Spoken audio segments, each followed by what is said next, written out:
Tapos na tayo nag change oil, no?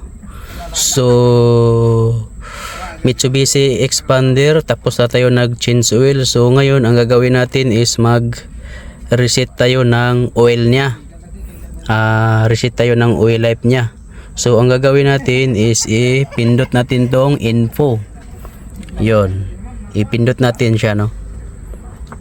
Yon, may trip A, tapos trip B, tapos yun isang pindot pa, tapos yun. So mag long press tayo ng 3 to 5 seconds. Pindot natin 1 2 3 4 5. Tapos isa pa, clear. So pag clear, pindot pa isa. Yun. Pag yun is na reset na yung oil niya. So pagkatapos isa pa, meron na siyang 41,000 kilometer. Tapos pwede nating paandarin. Siya. Start na natin siya, no? Yun, start natin mga boss. Tapos na natin na change oil. So start na tayo.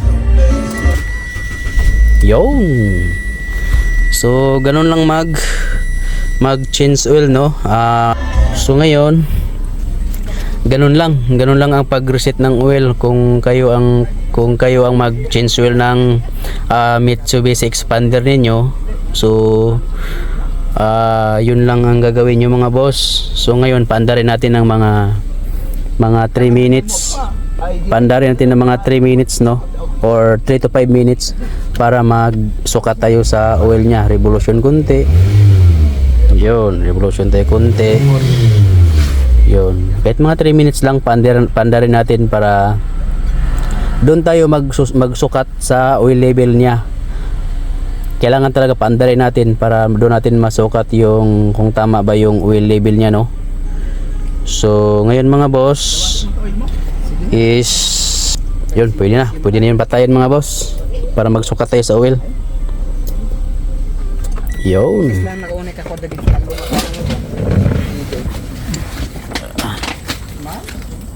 So ngayon magsukat tayo sa oil mga boss, no? Boss, padawat hiramin ko yung kuno. Ay, hiramin ko yung sir. sige lang. Yun. So ngayon tapos sa advance na paandar natin ng 3 minutes, no? So doon tayo magsusukat. Paandarin natin bago tayo magsusukat yung tamang pagsukat ng oil. So ngayon ito na, sukatin na natin. Yun, tama lang mga boss, oh. Tama lang siya. Yun, 4 liters lang talaga yung Mitsubishi Expander mga boss. So tapos natin na linis tayo konti. Yun. tingin yung oil lang. Sige sir. At sir. Pangluto ko. Yun mga boss, tapos na. So yun, thank you for watching mga boss. Yun, sarado na, okay na, cleared na mga boss. Thank you for watching mga boss. Yun, Mitsubishi Expander. Thank you for watching.